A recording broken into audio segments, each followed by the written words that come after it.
Welcome to Magical Bedtime Tales. Tonight, we will take you on a gentle journey through the timeless story of Beauty and the Beast. A story of kindness, sacrifice, and love that blossoms in the most unexpected of places. So, lie back, close your eyes, and let your heart drift into this world of wonder. Once upon a time, in a bustling town filled with merchants and travelers, there lived a wealthy man who was admired by all. He was a kind merchant, known not just for his fortune, but for the generosity of his heart. He had 3 daughters, each beautiful in her own way. The eldest 2 were proud and loved fine gowns, sparkling jewels, and the admiration of others.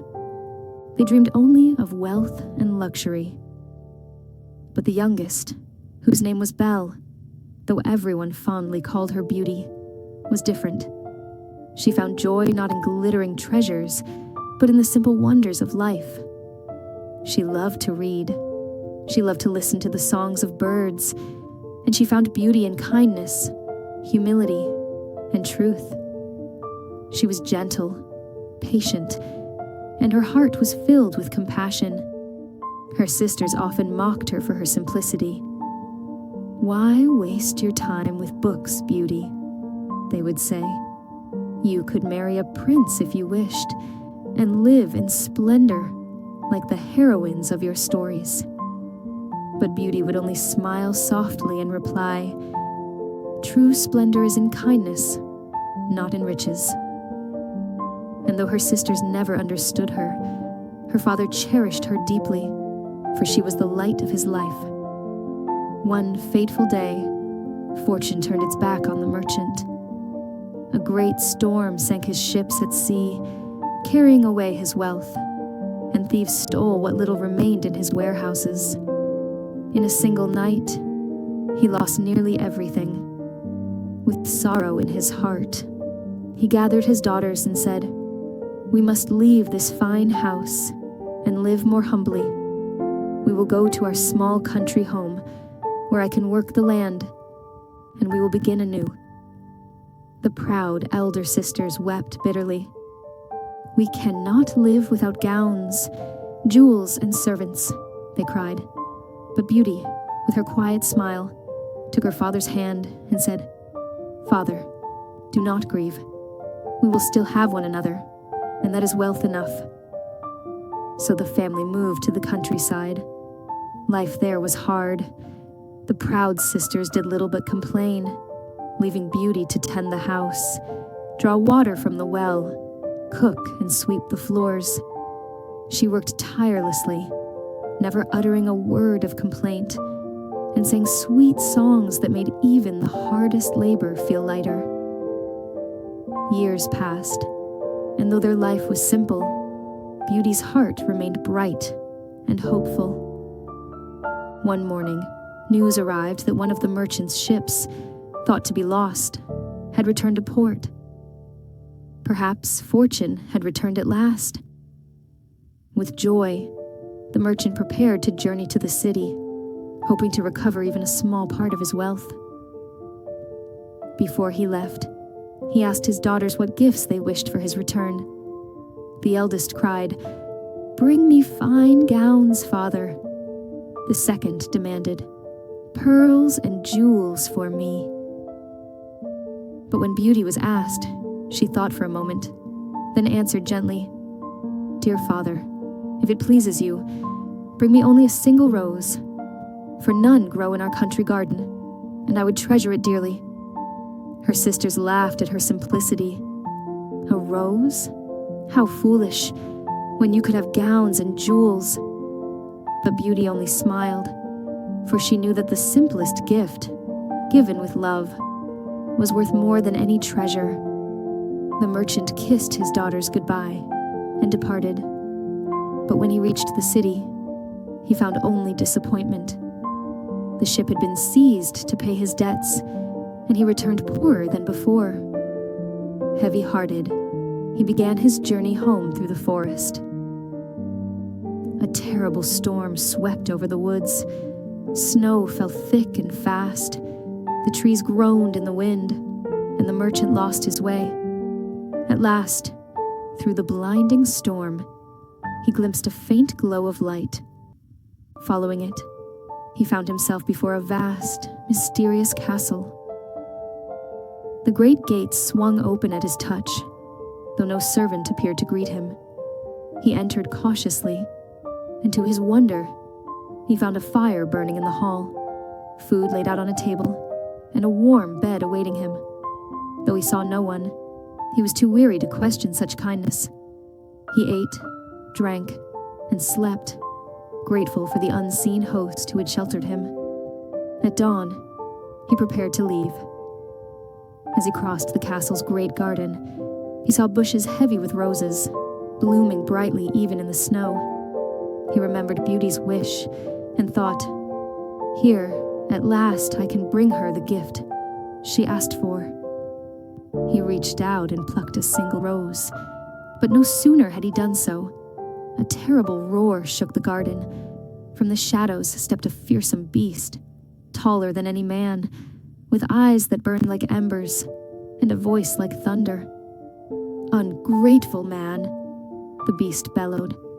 "I gave you food, warmth, and shelter, and yet you repay me by stealing the roses I hold most dear. For this theft, you shall pay with your life." The merchant trembled and fell to his knees. "My lord," he begged, "forgive me. I meant no harm. I wished only to bring a rose to my youngest daughter, who asked for nothing more." The beast's fiery gaze softened slightly. "You speak of your daughter? Then you may go free, but only if she comes to take your place. Send her to me willingly, or you shall die in her stead." The merchant's heart was pierced with sorrow. He promised to return and bowed his head, trembling as he left the castle with the rose still in his hand. When at last he reached his humble home, his daughters ran to greet him. The elder two were disappointed to see he brought no gowns or jewels, but Beauty's face lit with joy as she beheld the single rose, glowing red as fire in her father's hand. Yet her joy turned to fear when her father told of the beast, the castle, and the terrible promise he had been forced to make. Her sisters shrieked in horror and blamed Beauty. "It is your fault, asking for that foolish flower," they cried. But Beauty's eyes were calm and steady as she took her father's hand. "Do not fear, father," she said softly. "I will go to the beast. Perhaps he is not as cruel as he seems. Better that I should go than that harm should come to you." Her father wept and begged her not to speak so, but Beauty was firm. "You have always loved me, and now it is my turn to repay your kindness. I will go to the castle and face my fate." And so, the next morning, as the sky blushed with dawn, Beauty kissed her father, her heart both heavy and brave. She looked once more at the rose in her hand, a symbol of her choice, and whispered, "If kindness lives even in the darkest heart, then I will find it." With that, she mounted her father's horse, and together they set out toward the beast's castle, not knowing what awaited them in its shadowed halls. The path to the beast's castle wound through forests dark and deep. The trees stood tall like watchful sentinels, their bare branches whispering in the cold wind. Beauty held the rose gently in her hands as the horse carried her forward. Her father rode beside her, silent, his heart heavy with sorrow. At last, the castle came into view. Its towers rose into the sky, dark against the pale morning light, and its gates loomed tall, carved with patterns of roses and thorns. The sight filled the merchant with dread, but Beauty sat straight, her courage shining through her fear. The gates creaked open without a touch. The horse stepped inside, and once again the castle seemed alive, as though it had been waiting. A great hall opened before them, lit with golden light, though no candles were to be seen. A table was set with silver plates and crystal cups, food steaming as though prepared for honored guests. Her father clutched her hand. "Beauty, I cannot leave you here. The beast will devour you, and I will never forgive myself." But Beauty pressed his hand gently.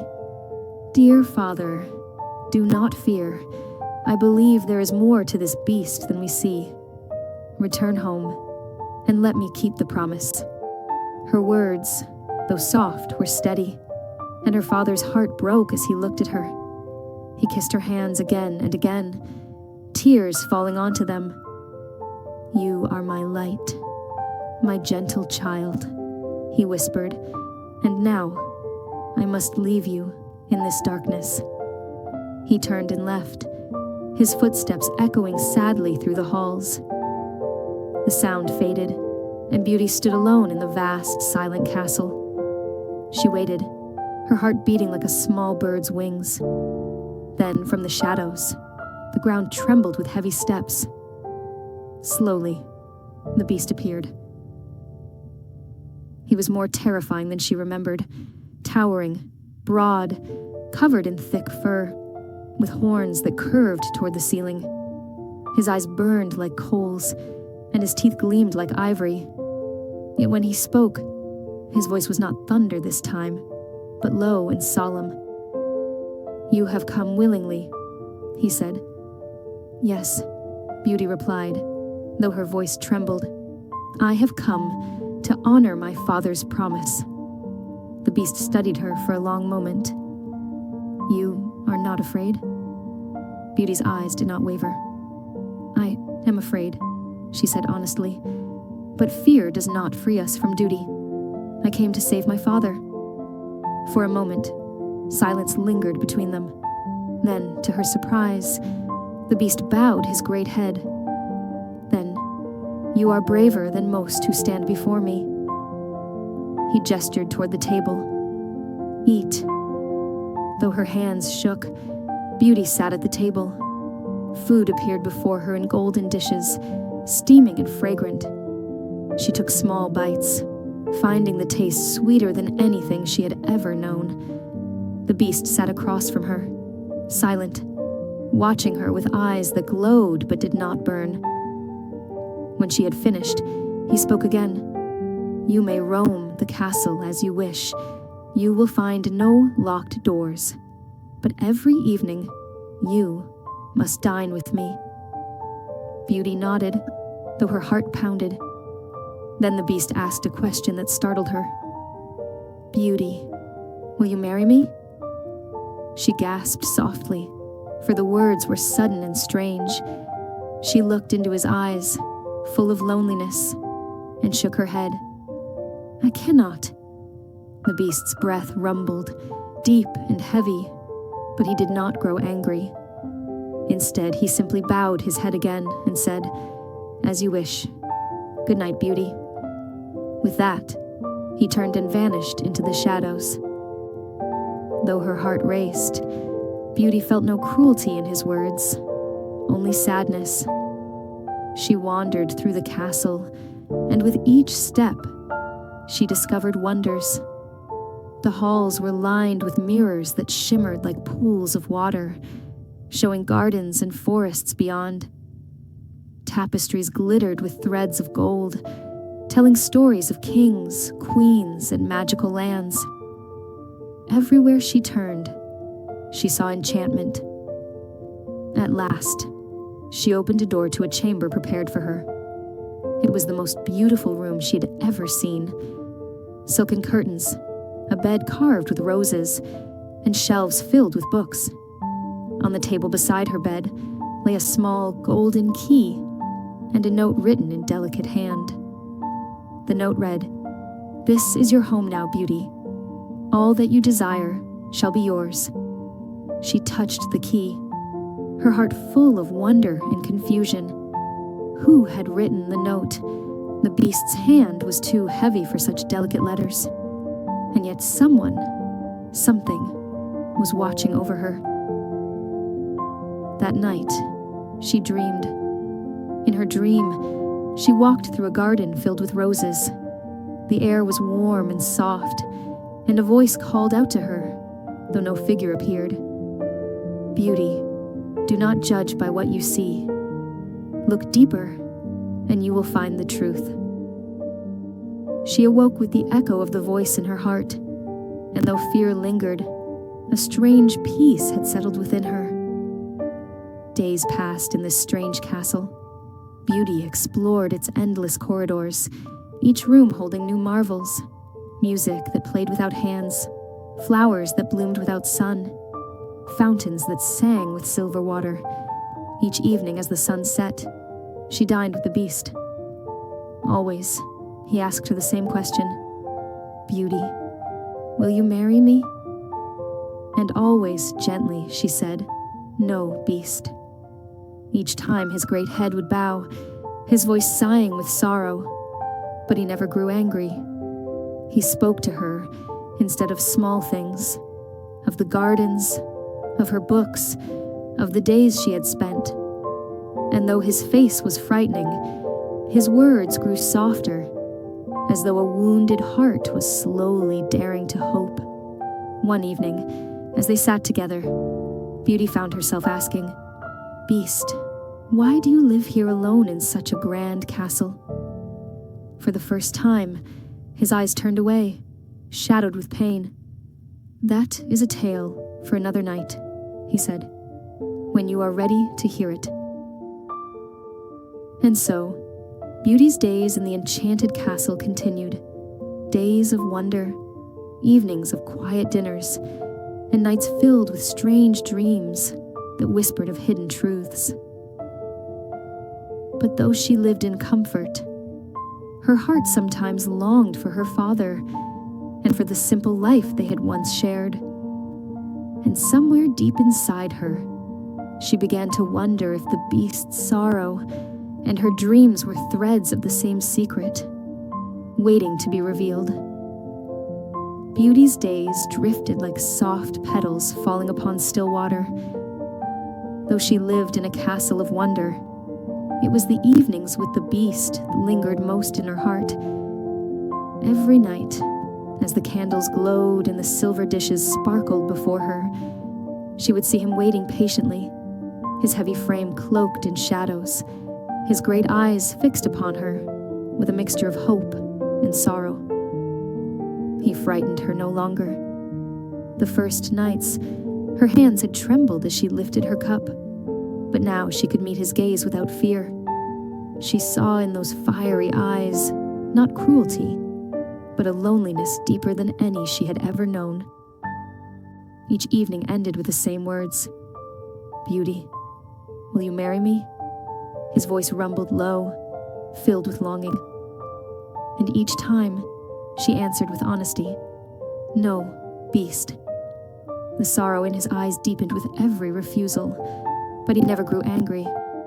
Instead, he would bow his head and whisper, "As you wish. Good night, Beauty."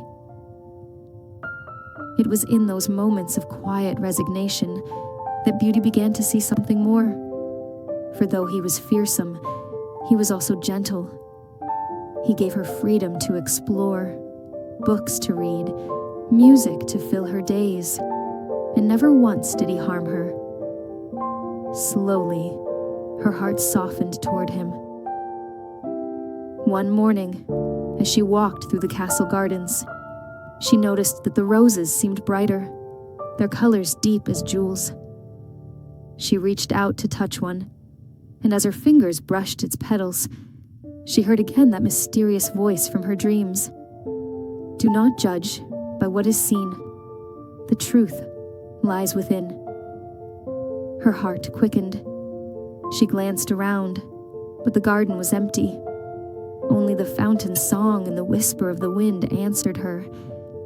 Yet the words echoed within her soul, stirring questions she could not silence. That night, at dinner, she found herself watching the beast more closely.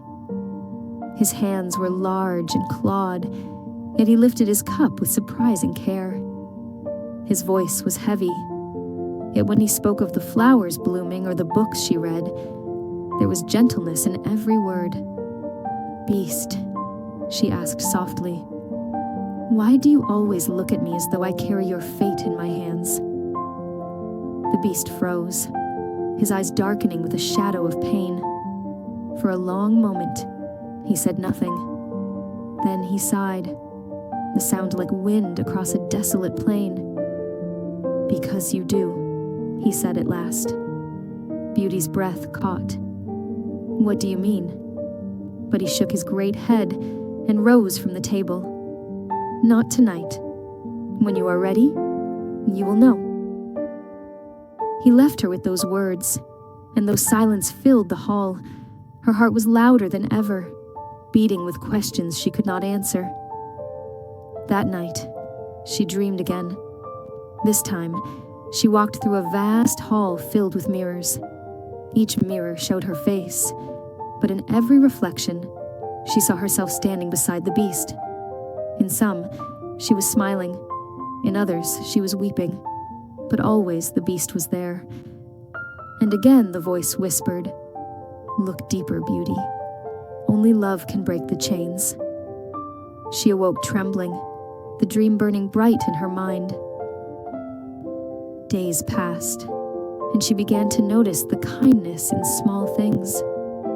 When she wandered the library, books would appear on the table, as though placed there for her. When she grew weary in the garden, a seat was always waiting in the sunniest spot. When she sighed, wishing for music, the air filled with gentle melodies. She began to suspect that these unseen kindnesses were the beast's doing. And though he spoke little of himself, she felt his sorrow like a quiet weight that hung between them. One evening, as they dined, she gathered her courage. "Beast," she said softly, "you are kind to me, though I have refused you so many times. Why do you not send me away? Why do you not grow angry?" The beast's eyes glowed, but his voice was steady. "Because, Beauty, to see you is my only joy. If you left, this castle would return to silence, and I would be nothing but a shadow." Her heart ached at his words. She had thought him frightening once, but now she saw a soul, starved for light. She reached out her hand, trembling, and for the first time, touched his great paw. It was warm, rough, and heavy, but beneath her touch, it trembled like a frightened child. The beast's eyes widened. "Beauty," he whispered, his voice breaking. But she withdrew gently and said no more. Her heart was too full to speak. That night, she dreamed once more. She stood in the same rose garden, but this time she saw a figure far off, a prince, cloaked in sorrow, trapped behind invisible chains. He looked at her with eyes so full of longing that her heart ached. And again, the voice whispered, "Do not judge by what you see. The beast is more than he appears." When she woke, tears rested upon her cheeks. And so, her heart began to change. She no longer thought of the beast as a monster, but as a soul wrapped in mystery. She longed to understand the secret he carried, and she feared the sorrow that weighed upon him. But though affection stirred within her, she also thought often of her father, of his gentle smile, and the quiet home they once shared. Each day, the pull of two worlds grew stronger, the world of duty and the world of love yet unspoken. And deep within her heart, Beauty began to wonder if the choice between them would one day break her heart. The days in the castle passed softly, like the turning pages of a book. Beauty's affection for the beast deepened with every passing evening, yet her heart still carried a quiet ache. Often, when she sat by the fountain or gazed into the endless gardens, she thought of her father. She imagined him sitting alone in their small home, missing her gentle presence, perhaps believing he had lost her forever. One evening, as she dined with the beast, she could not hide the sorrow in her eyes. The beast noticed at once. "Beauty," he rumbled softly. "Why are you so sad tonight?" She lifted her gaze to him. "I think of my father," she whispered. "He is old and alone. He does not know if I am safe, if I live, or if I have been lost to this castle forever. My heart longs to see him." The beast lowered his great head. His silence stretched through the hall until it seemed the candles themselves held their breath. At last, he spoke, his voice heavy with sorrow. "If I let you go, Beauty, you may never return. And if you do not return, my heart will break, and I shall die." Her eyes widened with grief. "No, beast," she cried. "I would never abandon you. You have shown me nothing but kindness. But please, grant me this. Let me see my father once more. I promise I will come back." The beast's glowing eyes searched hers for a long moment. Then he rose, and from his clawed hand appeared a golden ring. He placed it gently upon the table before her. "This ring will carry you home," he said. "Place it upon your finger tonight, and when you awaken, you will find yourself in your father's house. When you wish to return, turn the ring upon your hand, and you shall be brought back to me." His voice grew low, almost a whisper. "But, Beauty, promise me you will return within 7 days. If you do not, I shall surely die of grief." Tears welled in her eyes. She reached out and touched his heavy hand. "I promise, Beast. I will return. You have my word." That night, she placed the ring upon her finger before she slept. And when dawn's light touched her eyes, she opened them not to silken curtains and golden halls, but to the simple wooden beams of her father's cottage. A cry of joy echoed through the house as her father rushed to her side. "Beauty, my child, you are safe." He embraced her with trembling arms, tears flowing down his cheeks. Her sisters came also, their eyes wide with shock. Though they had mocked her before, even they were moved to see her return. But when they heard of the fine clothes she had worn, the enchanted castle, and the beast who gave her all she desired, their hearts grew dark with jealousy. "Why should Beauty have such fortune?" they whispered to one another. "While we live in hardship, if only she would stay longer, perhaps the beast would forget her, or despair, and she would lose all she has gained." So, with false smiles, they embraced her and said, "Stay longer, dear sister. Father needs you still. Surely the beast will not mind if you tarry just a few days more." Their words planted doubt in her heart. She wished to keep her promise, but her father clung to her, begging, "Stay, Beauty. Stay but a little longer. My heart has been lonely without you." And so, day after day, she delayed. One day became 2, 2 became 4, and soon the 7th day had passed. On the 8th night, Beauty dreamed. In her dream, she stood again in the rose garden of the castle, but the flowers were withered, their petals fallen like tears upon the ground. In the center of the garden lay the beast, his great body stretched upon the earth, his eyes closed, his breath shallow as though life itself had nearly fled. She cried out in the dream, "Beast, beast, do not leave me." But the voice of the garden whispered back, "You have broken your promise. Hurry, or he will die." Beauty awoke with a start, her heart pounding with dread. She leapt from her bed, tears burning her eyes. What have I done?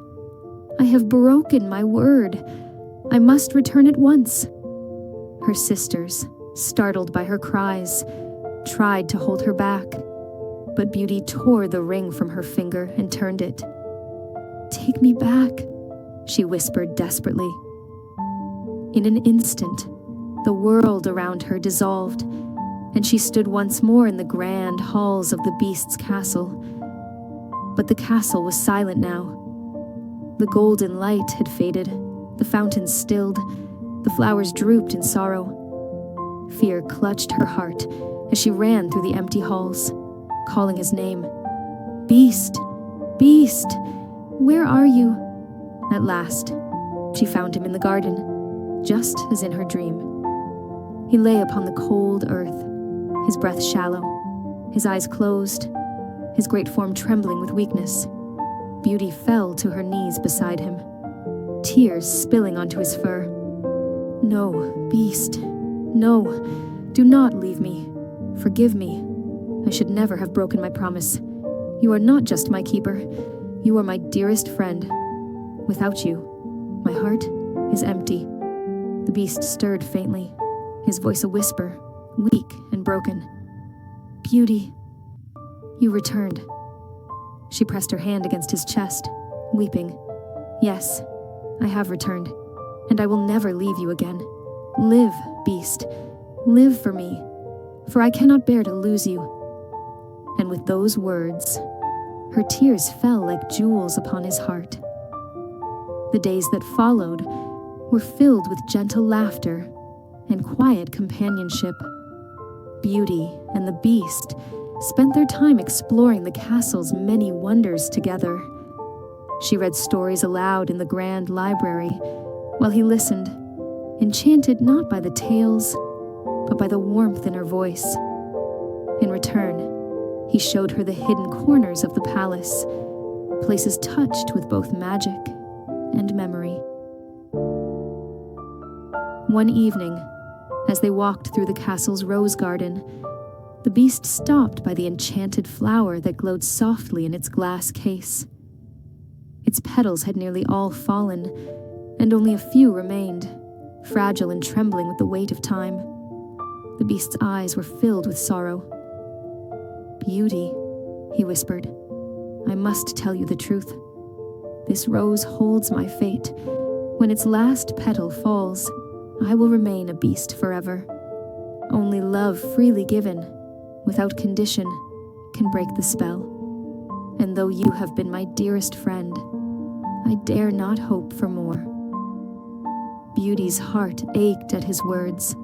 She had come to see the kindness in him, the gentleness that lived behind his fearsome form. Yet at that moment, her thoughts drifted to her family, and her heart longed to see them once more. Sensing her unspoken wish, the Beast gave her a small enchanted mirror. "With this," he said, "you may see your family whenever you like, and if you wish to go to them, the castle will let you leave. Only promise me one thing. Return to me, Beauty, when your heart tells you it is time." Tears filled her eyes as she promised, and so, with a heavy heart, she left the castle, the Beast watching her go with a silent ache. When Beauty returned to her village, her family rejoiced. They wept with joy, believing they had lost her forever. Beauty was happy to be with them, yet in the quiet moments of the night, her heart would wander back to the castle, to the Beast's kind eyes, and the sorrow he tried to hide. One night, she lifted the enchanted mirror and whispered, "Show me my Beast." The glass shimmered, and she gasped. There he lay in the rose garden, weak and fading, the last petal trembling on the enchanted rose. Without hesitation, she knew where she belonged. Her heart, now certain, guided her back to the castle. She ran through the gates, her breath quick and fearful, until she found him lying still among the roses. Beast, she cried, falling to her knees beside him. Please, don't leave me. You are more than a beast to me. You are my dearest friend, my heart, my love. Her tears fell onto his fur, and in that very moment, the last petal drifted down. But instead of sealing his fate, the magic of her love broke the curse. A radiant light surrounded him, lifting him into the air. Beauty shielded her eyes as the beast's form shimmered and transformed. When the light faded, a handsome prince stood before her, his eyes the same kind ones she had always known. Beauty, he said softly, reaching for her hand. Your love has set me free. Overwhelmed with joy, Beauty embraced him, knowing that the spell was broken not by magic alone, but by the power of love and kindness. The castle, too, awakened. The dark shadows lifted, and every corner shone with warmth once more. The prince and Beauty walked through the halls, hand in hand, greeted by smiles and cheer. In time, their bond blossomed into a love that all could see. The prince, once cursed for his arrogance, had been saved by the pure heart of Beauty. And Beauty, who had once dreamed of far-off adventures, found her greatest treasure not in distant lands, but in the kindness of a heart transformed. And so, they lived not just happily ever after, but wisely and kindly ever after, reminding all who heard their story that true beauty lives within, and love has the power to change even the darkest of fates. As the night draws near, close your eyes and carry this story with you, a reminder that true beauty lies not in what we see, but in what we feel. May this tale of love, courage, and kindness bring you peace tonight. Good night, dear dreamer. May your sleep be gentle and your dreams filled with magic. And before you drift away into your dreams, if this story touched your heart, do one small thing. Subscribe to this channel, like this video, and share it with others who need a little magic before bedtime. Your support means more than words. It keeps these stories alive, reaching dreamers everywhere. Thank you for being part of this magical family. Sweet dreams. And until we meet again in another tale, good night.